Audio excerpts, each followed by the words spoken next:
Sidul the movie jilid berapa gitu. Kali itu aku diajak-ajak lah bang. Jakarta nggak tega ngeliat Sidul balik jadi supir oplet.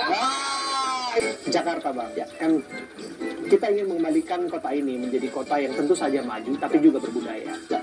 Maka dari itu kita terus menghargai bagaimana pemegang hak suara warga setempat, warga yang secara turun-temurun kita sebut ya warga Betawi lah dan sebagainya.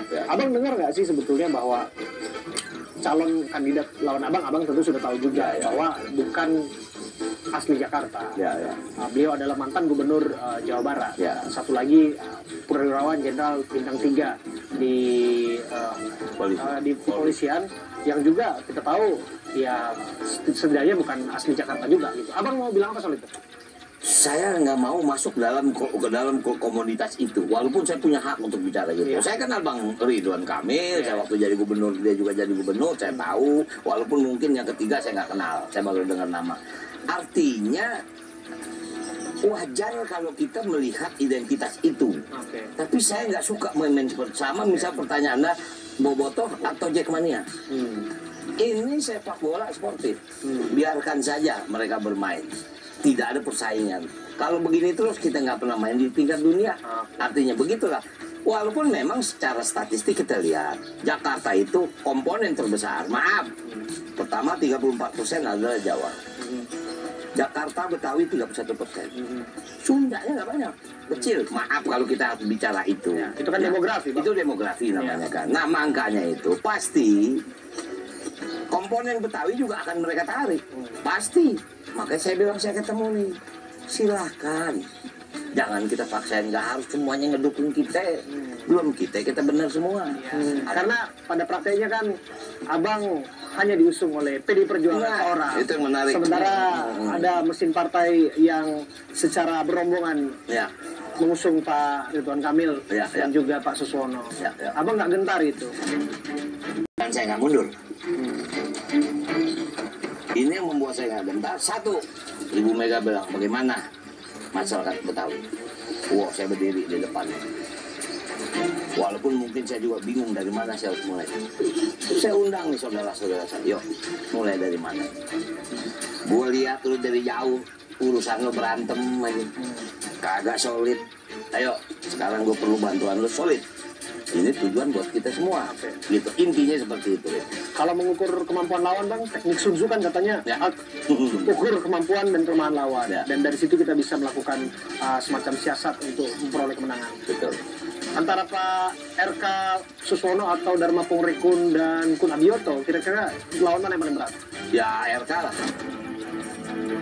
Yang mesin partai dia punya pengalaman, orang tahu lah Kang Ridwan bagaimana.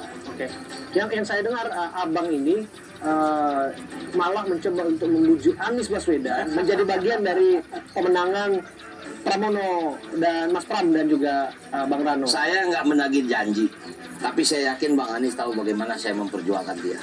Saya memperjuangkan dia. Memperjuangkan apa? Ya untuk dia ikut, untuk dia menjadi dipilih loh sebagai DPP. Saya punya hak untuk memberikan masukan kepada partai. Kan tadi saya bilang ada dua calon, Bang Anies, Ahok. Saya jujur bukan nggak suka sama Ahok, tapi saya lebih firm kalau memang itu sama Anies. Kalau nggak 2 jam saya ngobrol sama dia, ngapain saya ngobrol? Saya tinggal aja. Artinya ini bukan karena depan media. Alhamdulillah tadi ketemu kita di GBK. Nah itu dia tuh pertemuan itu. Apakah kebetulan saja atau jangan-jangan sudah ada teleponan di balik itu semua? Bukan kita desain. Gue ngerinya dia yang desain. Ini terjadi. Saya ingin abang itu cerita kepada kita bagaimana visi yang dikemukakan dalam Pilkada Jakarta ini agar bisa dicerna oleh warga.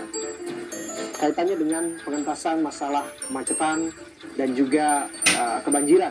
Ini problem yang ada di depan mata. Oke, lapangan pekerjaan dan sebagainya itu tentu juga harus dibereskan, ketersediaan perumahan dan sebagainya itu juga harus dibereskan. Tapi soal ini aja dulu bang, ide besarnya itu apa? Karena kita udah dengar Pak Ahok pernah melakukan normalisasi sungai. Pak Anies datang dengan ide naturalisasi dan sebagainya. Ini yang coba kita jelaskan kepada publik. Apa yang akan dilakukan oleh populasi Jakarta ini unik, Bang. Siang hari dia 13 juta, malam hari dia 9 juta. 13 juta ini 4 juta adalah pendatang. Nah, inilah sebetul problem utama yang nggak bisa diprediksi pendatang. Karena itu dibikinlah busway, Ya. dibikin MRT, dibikin LRT segala macam, dibikin lah ini semua transportasi, ya kan. Nah kemudian inilah yang menjadi kendala utama. Kalau ukurnya begini, Lebaran Jakarta sepi, Betul. kok bisa?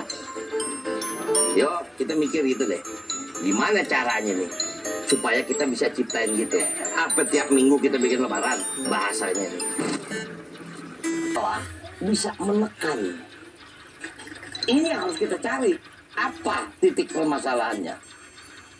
Menarik bagi saya. Ini adalah salah satu yang harus kita pecahkan. Berarti kan memang, kan Bang Anies juga bilang, bikin perumahan yang nggak jauh dari kantor kerja supaya dia nggak datang. Ini kan Singapura membangun konsep itu. Saya baca tentang bagaimana Singapura membangun kota. Dulu Singapura sama kayak kita di Betawi semuanya rumah tapak. Rumah. Ini masih ada saudara masih tinggal di Teluk Kurau Urut. Itu masih rumahnya tapak. Tapi begitu semua dibikin ke atas.